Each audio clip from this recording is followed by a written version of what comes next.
There was a different smell on the pillow. I noticed it before I even opened my eyes. It wasn't perfume, too sharp, too citrusy, like one of those travel body sprays that comes in a neon bottle with glitter on the label. Rachel wore soft tones, earthy, woodsy stuff. This was nightclub in Vegas, and she hadn't slept in our bed for 3 nights. The indentation on her side was still cold, but the pillow had been used. I sat up slowly. My neck cracked. My mouth was dry. The TV was still playing some late-night cooking competition. I'd passed out with an uneaten hot pocket on my chest. Again, I reached over and picked up her pillow. I held it like I was inspecting a crime scene. It definitely wasn't hers. I mean, physically it was, but the scent, no way. Not her shampoo, not her sweat, not her scent. Someone else had been here, and I had a gut-wrenching idea who. I got up, walked barefoot over to the nightstand, and opened her drawer. Her charger was gone. Her backup lipstick was gone. And the emergency travel toothbrush? Also gone. I blinked hard. It hit me. That text. I'll be back on Monday. I'll explain everything later. It hadn't made sense when I got it. It was Monday. She was supposed to be back Sunday night. We had dinner plans with my cousin. She always complained about my cousin. She'd never skipped that without a fight. But no fight. Just a text. And now? Some stranger's scent on my wife's pillow. I didn't call her. I didn't yell. I didn't even cry. I just stared at the text again and typed back. Good. My lawyer loves stories. Then I turned my phone off. I didn't want to hear her excuses, because deep down, I knew she hadn't just borrowed someone's body spray. I knew someone had been here. In our bed. Maybe not physically, but close enough to leave a scent. Close enough to leave a silence I didn't recognize. And yet, I was still sitting there, like a clown, in my plaid pajama pants, with half a hot pocket still on the floor. I should have packed a bag. I should have called someone, anyone. But instead, I opened her drawer again. This time, I noticed something I hadn't seen before. A hotel room keycard, face down, under her old receipts. And it didn't belong to any hotel in our city. I drove past the hotel twice before finally pulling in. It wasn't flashy, just one of those cookie-cutter chains that at the edge of every mid-sized city. Brick exterior, beige sign, semi-lit parking lot filled with rentals and tired-looking sedans. The kind of place you choose when you want to disappear for a night, but not spend a fortune doing it. I hadn't even planned to go. I told myself I'd stay calm. Wait for her to come back. Let her explain everything, like the text had promised. But the keycard, it sat on our dresser like a ticking bomb. Blue plastic, gold stripe, faded hotel logo, room 314 scribbled in pen on a white sticker. At 2 a.m., I couldn't take it anymore. I threw on jeans, didn't even change my shirt, and drove 20 minutes with a heart pounding like a loose drum in a washing machine. The roads were dead silent. Not even a late-night jogger. Just me and my pathetic spiral, heading straight into the mouth of something I already knew would hurt. The front desk clerk looked about 19. Hair in a too-tight ponytail. Name tag said Tina. She barely glanced up when I walked in. Hi, welcome to Summit Stay Suites. Checking in? No, I said, voice shaking. I was here earlier this week. I think I left something in my room. She blinked. Okay, what's the room number? I hesitated. 314. She typed it in. I'll need ID to confirm the reservation. My wife booked it, I said quickly. Rachel Halbert. I just need to check if. Oh, I'm sorry, we can't give access unless the reservation is in your name. Of course. I stood there, feeling like a clown in dirty sneakers. I thanked her, walked out, and sat in my car with the door open, breathing in the night air like it could give me clarity. Then I did something I'm not proud of. I waited. I parked across the street and watched. For 2 hours. I don't know what I thought I'd see. Her walking out with a mystery man? A confrontation? A sign? Instead, I got headlights. At 4:27 a.m., a black Toyota Corolla pulled in. I recognized it immediately. Rachel. She got out in leggings and a long hoodie. Hair in a bun. Phone glued to her ear. She didn't look around. Just walked straight inside like she'd done this before. Like she belonged. She wasn't crying. She wasn't panicked. She wasn't texting me. And her wedding ring? Gone. I sat back. Numb. Silent. My hands gripping the wheel so tight, I heard my knuckles crack. I didn't confront her. I couldn't. I didn't even start the car. I just let the realization soak through me like cold water. She wasn't hiding anymore. She wasn't worried I'd find out.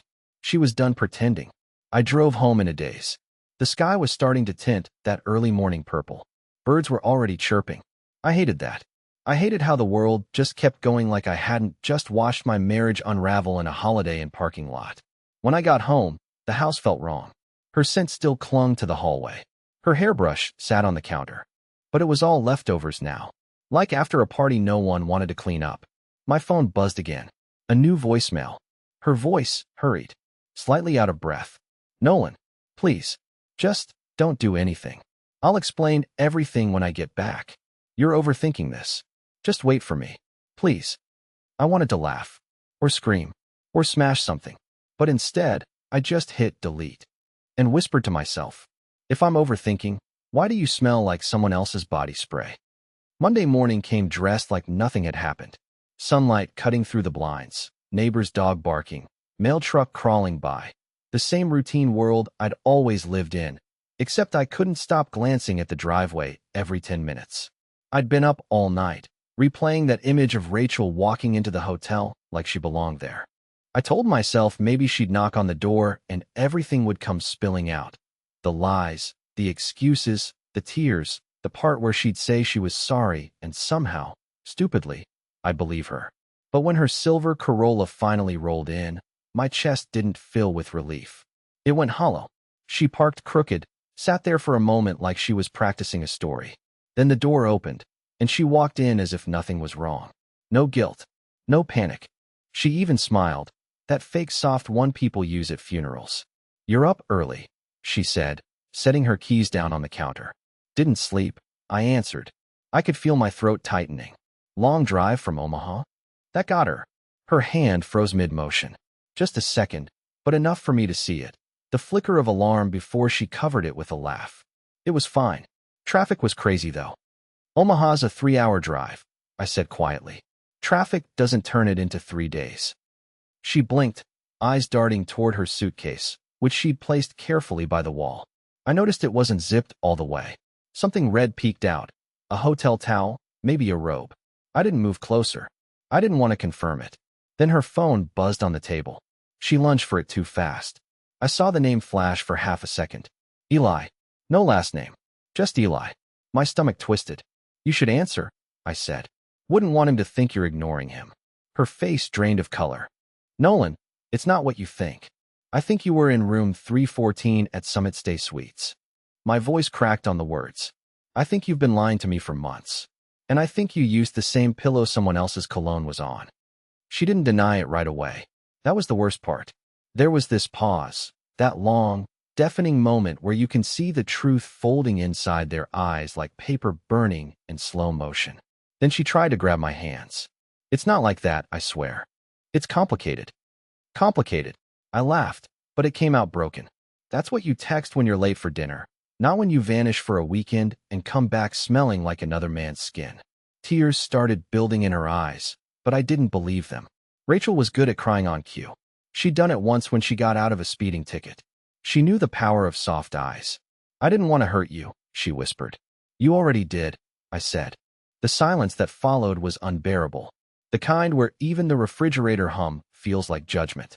I finally stepped back, folded my arms, and asked the only question that mattered. How long? Her lips trembled. Since February. I swear the world tilted. February. That was 8 months ago. 8 months of dinners, of inside jokes, of sleeping next to me while someone else's name lived under her tongue. I'm sorry, she said again. I didn't know how to end it. I stared at her suitcase, the robe, the missing charger, the faint glimmer of her ring sitting carelessly in the side pocket. Something inside me shut off. I wasn't angry anymore. I was just tired. You already did, I murmured. You ended it back in February. I just didn't get the memo. She started crying harder, saying things I didn't process, something about mistakes and loneliness, and it didn't mean anything. But I wasn't listening anymore. My mind was somewhere else, on the keycard, the scent, the countless Monday mornings that suddenly made sense. That's when I said the words that changed everything. I didn't shout them. I didn't even look at her. I just walked to the doorway, hand on the frame, and said quietly, if you loved him enough to lie this long, At least have the guts to tell me his full name. And she did. And when she did, my knees almost gave out. Because I knew that name. And I knew exactly why she hadn't wanted me to find out. Eli. I repeated the name like I didn't already know it. Like I hadn't heard it 1,000 times in our living room, laughing over game night, offering to bring snacks, texting her at all hours. Eli with the awful man bun. Eli with the just friends label she defended to the grave. Eli who helped us move into this very house 3 years ago. Eli who gave me a bottle of whiskey for my birthday and wrote, "To a real one." Eli Torres. My best friend. No, my former best friend. I must have stood there for a full minute without blinking. My ears started ringing. Rachel kept talking, something about it wasn't planned, and we didn't mean for it to happen. I didn't hear her. My memory was playing scenes like a cruel slideshow. Eli helping me install our ceiling fan. Eli giving me marriage advice over wings. Eli sending memes to our group chat, always addressing both of us. I dropped into the dining chair like my knees had just turned into warm butter. How long has it been him? I asked, but I didn't want the answer. I wasn't asking for information. I was asking how many days I've been the dumbest man alive. Rachel looked away, brushing hair behind her ear. It started last winter. My stomach dropped again. You mean when you told me you were staying late at work during that product launch? Her silence said yes. I slammed my palm against the table, not because I wanted to intimidate her. I didn't have it in me, but because my body didn't know what else to do. She flinched like I'd screamed, but I hadn't. I didn't have the strength. You swore, I said hoarsely. You swore nothing ever happened with him. You made me feel crazy for even asking. I didn't know how to tell you. You had 8 months, Rachel. I snapped. You had time to pack overnight bags, book hotels, play house with my best friend, but not enough time to send a single honest text. Her eyes welled again, but I didn't care anymore. I was numb. I felt like my bones were vibrating inside me, trying to escape my own skin. I thought I was losing you, she whispered. Rachel, you gave me away, I said bitterly. You didn't lose me. You traded me in for someone who quotes Joe Rogan unironically. It got silent again. Heavy, suffocating silence. She sat down across from me, and for a moment, neither of us looked at the other, just breathing in the wreckage. Then she reached into her purse and pulled out a white envelope. My name was written on the front. Nolan. In her handwriting. What's that? I asked, refusing to touch it. I wrote it a few weeks ago, she said. I didn't know if I'd ever have the guts to give it to you. I stared at the envelope like it might explode. Is it a confession? Or just a menu of the times and dates you lied to my face? She looked like she might cry again, but this time she held it back. It's everything, she said quietly.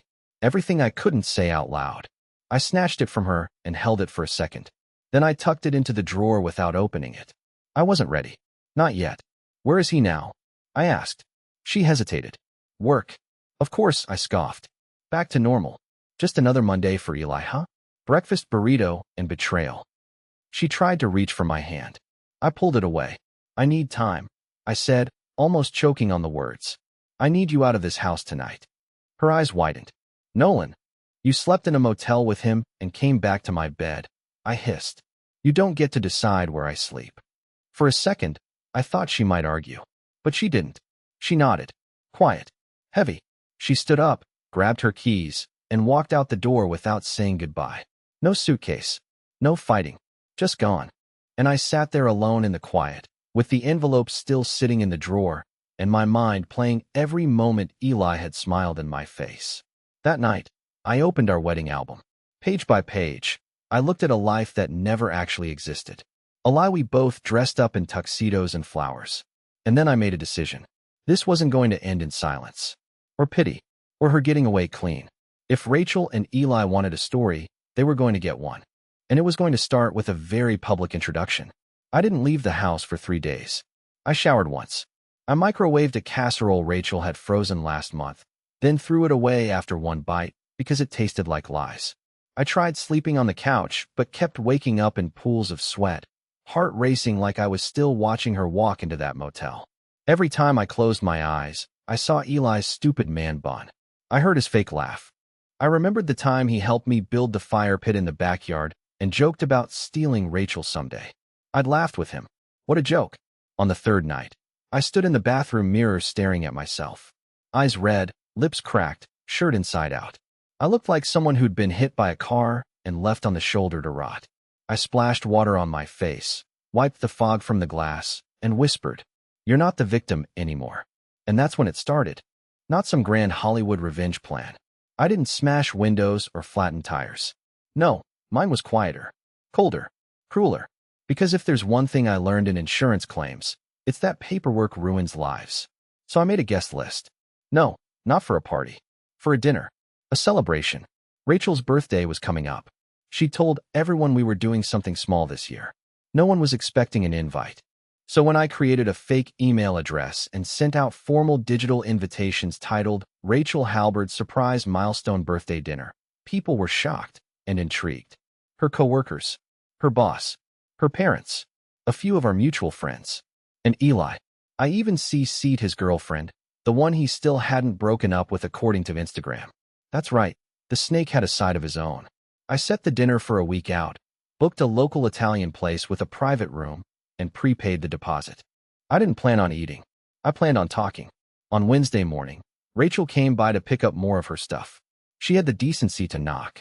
I opened the door and handed her a box of her workout gear, carefully folded and sealed. I didn't say a word. She looked at me cautiously, like I was a wounded animal she didn't want to startle. I meant what I said in the letter, she told me, voice soft. I haven't read it. I hope you do. I nodded. I will. Eventually. Then I pulled out the printed invite and handed it to her. Her eyes scanned it. What is this? A dinner. For your birthday. I figured if you wanted a new life, you should get a fresh start, with everyone there to hear it. Her mouth opened, then closed. Her hands trembled. You didn't send this to people? Oh, I did, I said, voice like ice. All of them. Even your old boss. She always liked you, right? She went pale. You're trying to humiliate me. No, I replied. I'm just giving you the spotlight you worked so hard to steal behind my back. She stared at me, shocked and silent. I wasn't yelling. I wasn't even angry anymore. I was serene, and that terrified her more than rage ever could. She left without saying another word. The next few days were chaos behind the scenes. Rachel tried to cancel the dinner by calling the restaurant, but the reservation wasn't under her name. She texted people to disregard the invite, but half of them thought she was joking. Some thought it was a prank. Others replied excitedly. A few even posted the RSVP on their stories with "can't wait." Then Eli messaged me. Eli, hey man, can we talk? I know you're upset. I left him on read. 2 hours later, he sent a voice message. I didn't open it. Just saved it. Evidence. The day of the dinner came fast. The room was set. Name cards were printed. Rachel showed up late, clearly panicked, wearing too much makeup and a blouse I bought her last Christmas. I stood at the front of the room as everyone arrived. Laughter, small talk, glasses clinking. No one knew yet. Not really. And then Eli arrived. Alone. That's when I clinked my glass, cleared my throat, and finally told the story. Not as a victim, not as a husband, but as the man who got played and decided the ending would be mine. I don't remember taking a single bite that night. I remember the plates arriving. Mushroom risotto, seared chicken with lemon butter, and that little salad with the edible flowers Rachel used to love pretending she hated. People chatted over breadsticks and clinked wine glasses with polite smiles.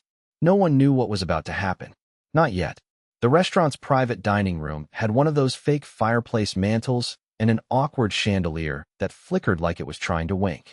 22 people were seated. A few were already buzzed. Her parents sat near the middle, just across from Eli, who looked like he'd aged 10 years in the last week. Good. Rachel kept looking at me from the far end of the table, eyes darting, silently pleading. I ignored her. She wasn't in control anymore. I stood up and tapped my spoon against my water glass. The sound was small at first, then multiplied by the silence that followed. Thank you all for coming, I began, forcing a smile so tight I felt my cheeks twitch. I know this was short notice, but Rachel and I wanted to make this birthday special. She stiffened, eyes wide. I didn't break eye contact. Birthdays are a time for reflection, I continued. For honesty.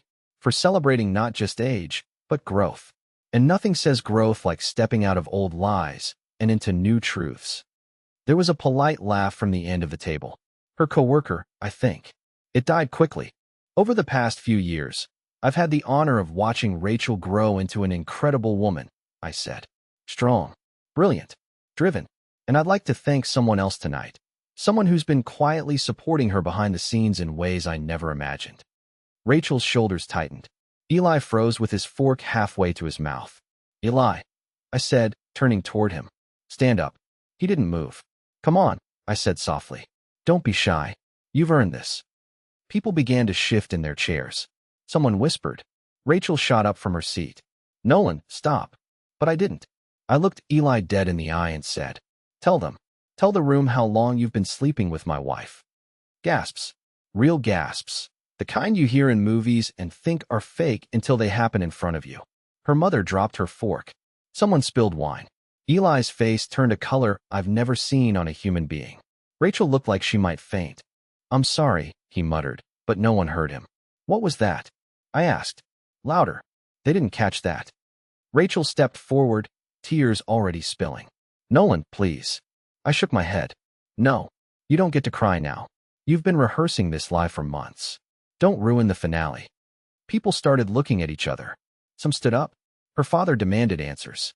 One of her co-workers muttered, Oh my God, under her breath. I turned to the group. 8 months. That's how long they've been lying. While you were cheering our marriage on, they were meeting in cheap hotel rooms. Eli came to our house, ate my food, sat next to me on the couch, and then left to meet her an hour later.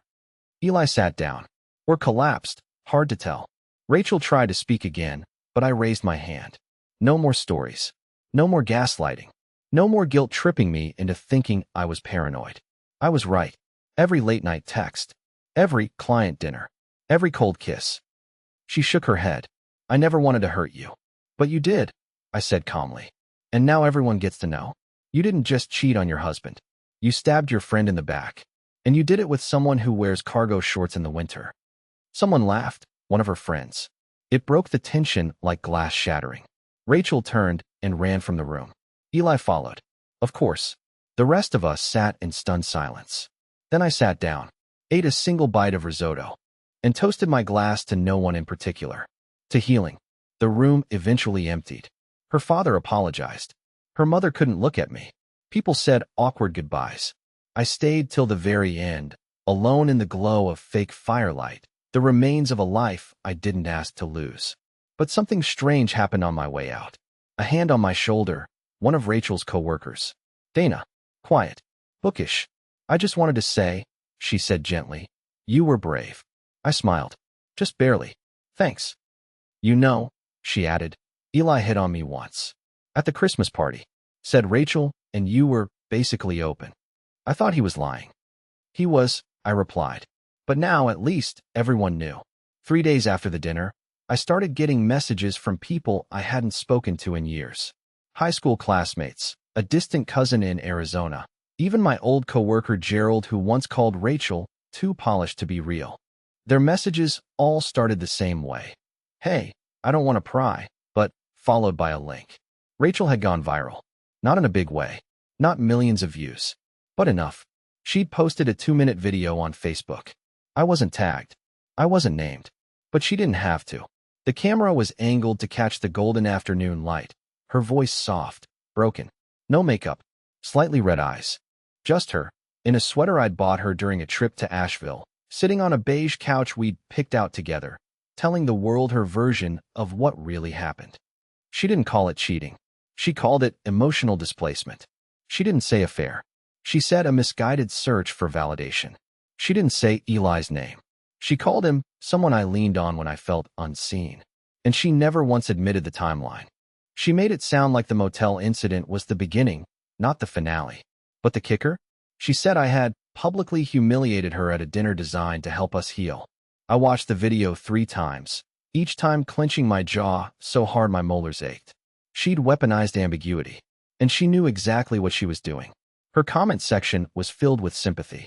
You're so brave for speaking up. People don't understand how complicated marriage can be. He should have worked through it, not exposed you like that. One woman said I was emotionally abusive for creating a hostile public environment. Another suggested I had probably neglected her emotionally for years. I wanted to scream. I wanted to grab a megaphone and shout the receipts into the wind. But I didn't.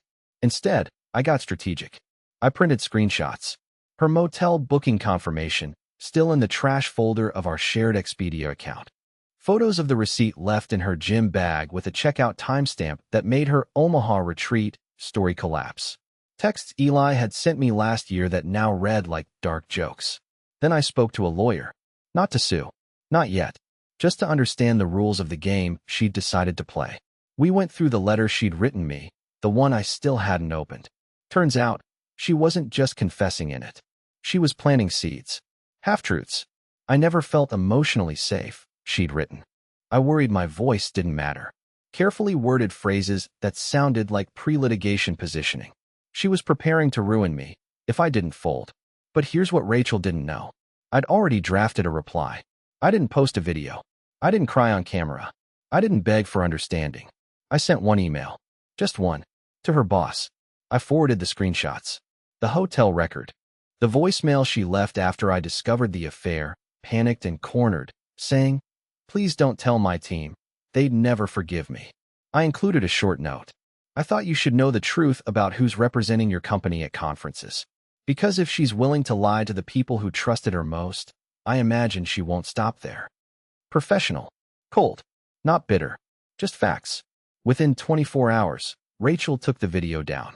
Within 48, she called me, sobbing. "You ruined my job," she said, voice shaking. "No," I said quietly. "You did. I just sent the evidence." But it was private. So was our marriage. Click. She tried to rally after that. Posted a vague quote on Instagram about rising from ashes. But the algorithm didn't care. Her name stopped trending. Sympathy faded fast. And Eli? He'd gone silent.